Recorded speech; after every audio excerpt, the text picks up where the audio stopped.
Hi there! Hillary here for Waterlogged on behalf of Saltwateraquariumdotcom.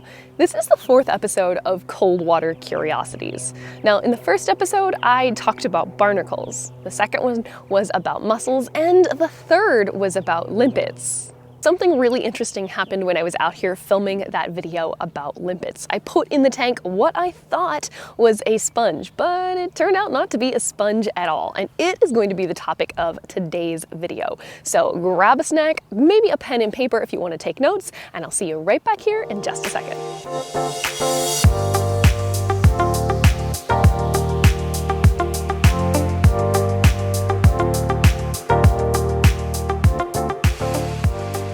So that creature that I was telling you about that I thought was a sponge and I put in my tank during the limpet video was actually a type of Dorid.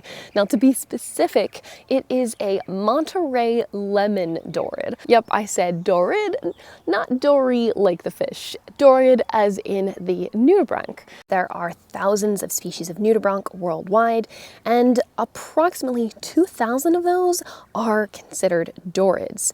But since we're in the Pacific Northwest, let's stick to the ones that are up here. Now, again, there's about 200 species of nutubranchs in the Pacific Northwest, and 34 of those are considered Dorids. So this particular one that we're looking at today, and most of the others in this suborder Doridina, are called bushy gill nutubranchs based on their anatomy. I mentioned a second ago that in their description they can be described as bushy gills, and that's very apparent when you look at them as they are fully extended. I don't know about you, but when I think about gills, typically I associate those with the front of a fish's body. Well, nutubranchs are a little bit different because their gills, or their brachial plume, is located near their anus. Now, when I first put the nutubranch in the tank, the reason I thought it was a sponge is because that brachial plume was retracted and pulled almost all the way in. It wasn't until I observed it hanging out and being relaxed in the tank for a while that I saw those extend. And the same thing can be said for the rhinophores, which are at the front end of its body. These are also retractable. They are sensory projections that, like some of the other species we've talked about, are able to detect light. And again, this was very evident as I was observing this Dorid because it would retract those and pull it in when I moved around it, sensing perhaps a predator was near. Something else that's interesting about these Dorids is they have all of these little lumps and bumps that are all over their body. Some of those are tubercles, but others are these little finger-like projections that can offer additional help with respiration and, like those colored spots, help it to blend in with its environment. Dorids are hermaphrodites and will actually lay egg ribbons. You can a lot of times spot these if you look close. The Monterey Sea lemon eggs in particular are a wide yellow colored ribbon of eggs, and each of the different species of Dorids has slightly different variations on this. I know that the Monterey Sea lemon gets to about 6 inches in length, so the one that I had was nearly full grown, but the average size of most Dorids can range anywhere from 3/4 of an inch all the way up to 9 inches. It's a pretty sizable nutubranch. One source I found said that the average nutubranch lives between 1 and 3 years, so these really aren't that long-lived of a species. Let's say you want to go out looking for Dorids to find your own. Now, if you're specifically looking for the Monterey Sea lemon, these guys can be found from Alaska all the way down to San Diego.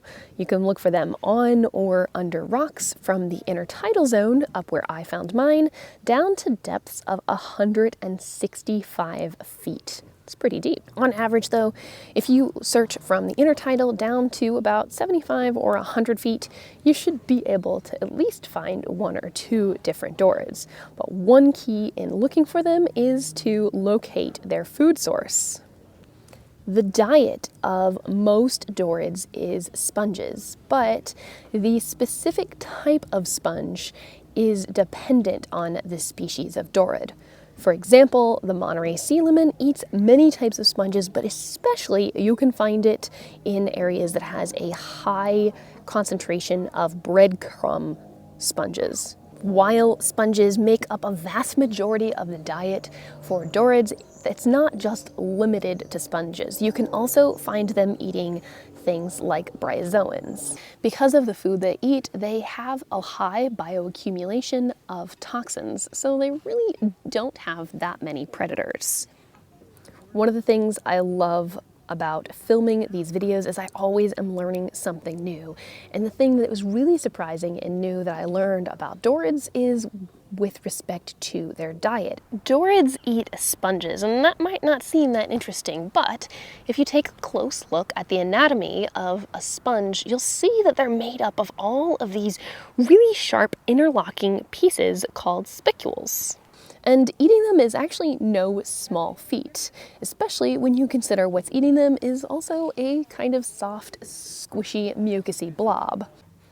When I'm making these videos, I like to try and tie it back into the aquarium hobby to make it relatable, besides just the tank that I used, which, for the record, is a P&W custom small-in-one 1-gallon tank.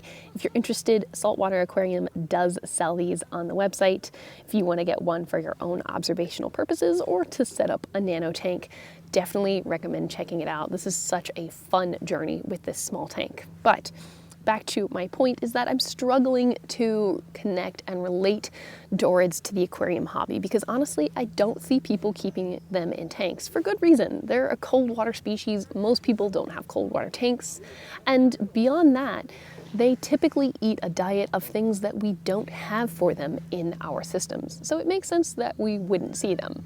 But if you are interested, the very close relatives are snails, and I guarantee you that each of you have snails in your tank. If you don't already, I would highly recommend it. Get several of them. So on that note, I am going to conclude this video. I hope you've enjoyed learning about Dorids as much as I have. I can't wait until the next episode of Coldwater Curiosities. I really have no idea what I'm going to find, and I always love being surprised. I hope that you follow along for the journey. I look forward to seeing you next time. This has been Hillary for WaterLogged on behalf of Saltwateraquariumdotcom. Thank you so much for watching. I'll see you next time.